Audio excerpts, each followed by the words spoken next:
Hello! So, we are here for a little book haul, which is pretty funny because I did just make a video updating my unread shelf project and talking about how I wanted to be done with that, but this is a little bit of a collective book haul over the past few months.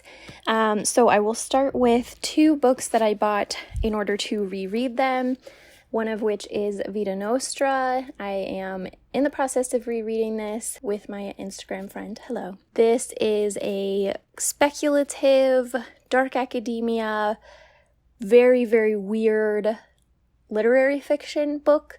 It is translated from Russian by Ukrainian authors. So it's hard to describe this because the premise of this sounds almost like a horror novel, and it is incredibly unsettling, but not in like a scary way, if that makes sense.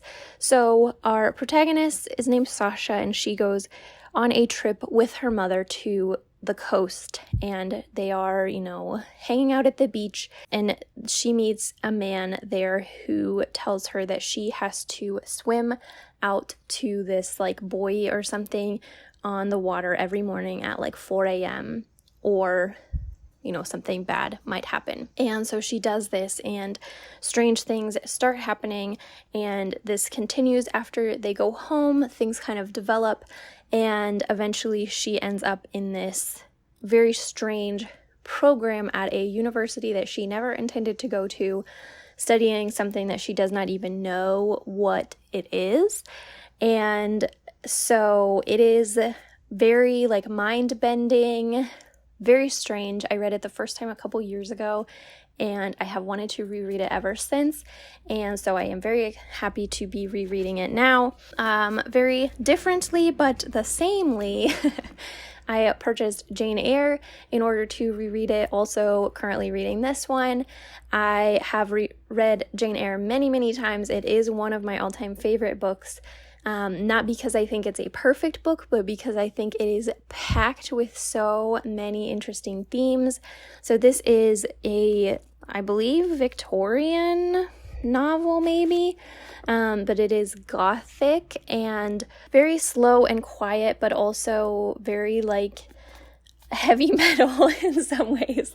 So she's telling the life story of Jane Eyre, and so she is an orphan, and she is initially being raised by her aunt, who does not want her. It was her husband who is related to Jane Eyre and promised to take care of her, and so now the wife has to do that, and she does not like her, and so she eventually sends her to this very kind of brutal Victorian school as a scholarship student, and eventually things kind of turn around, and she grows up to be a governess at this mansion in the remote English countryside, and the owner of this estate comes home, and they have a very, very strange dynamic, and things unfold.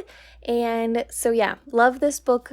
I do think it is a classic that is well worth the read for many, many reasons. While purchasing that one, I did get another Bronte sister, and this is Wuthering Heights. I have not read this ever, which is surprising to me, but I am very, very excited to read it, and I really like this cover. I do not like the cover of Jane Eyre in this edition, but I really like this one. And these classic editions are always so relatively affordable, and so I just decided to pick it up so that I will finally make time to read it, and I am very excited to do so. I think the next books that I purchased were these copies of My Brilliant Friend in Spanish and French. I have been wanting to reread this series, and I haven't even finished the series in English yet.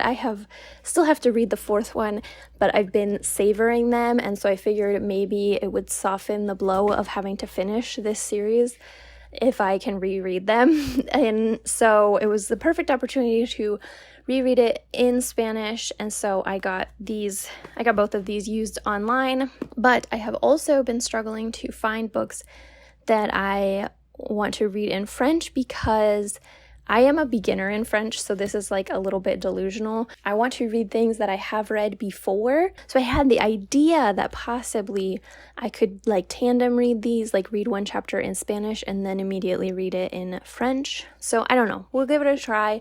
This is definitely way too difficult for me, so it may not pan out. But anyway, that is why I purchased these two. So if you're not familiar, this is the first book in the Neapolitan Novels series by Elena Ferrante.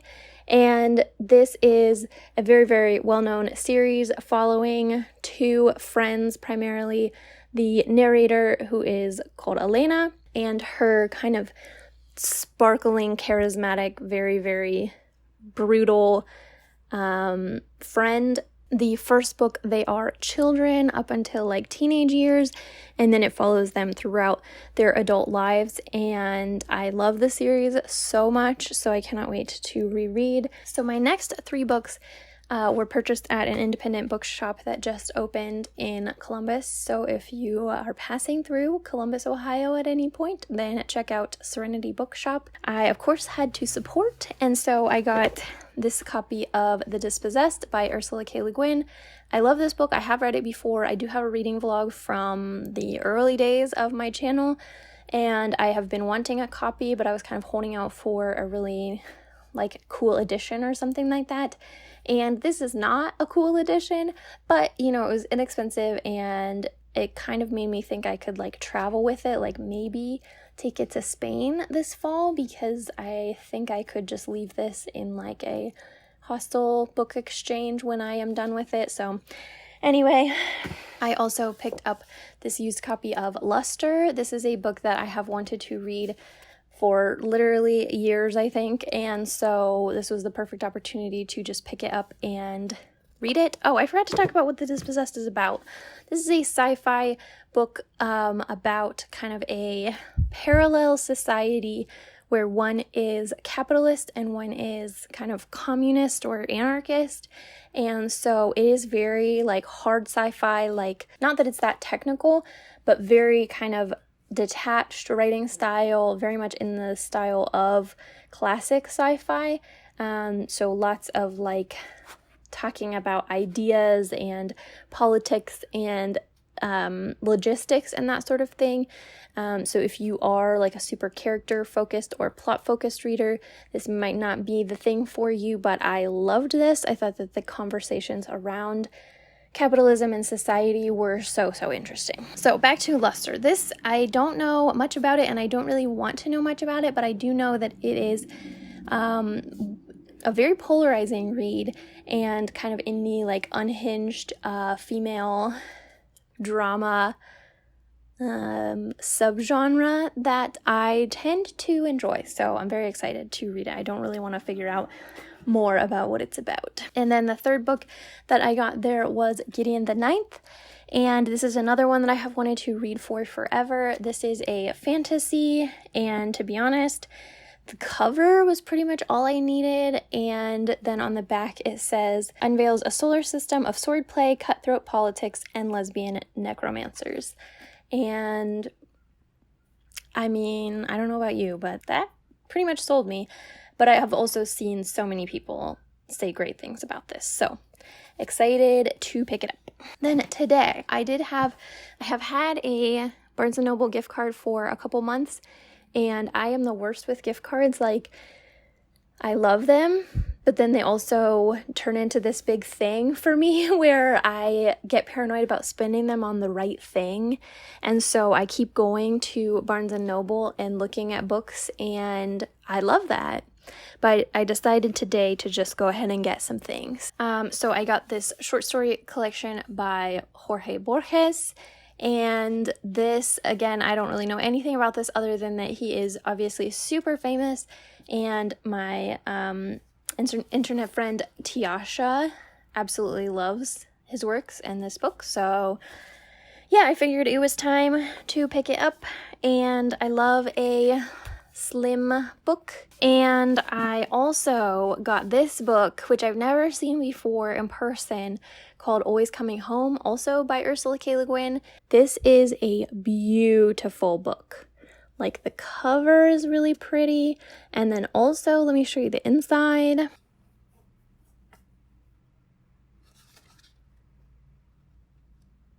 It is very like multimedia on the inside, and then on the back it says, one of the blurbs says, one of Le Guin's most radical novels, a study in what a complete and utter rejection of capitalism and patriarchy might look like for society and for the art of storytelling.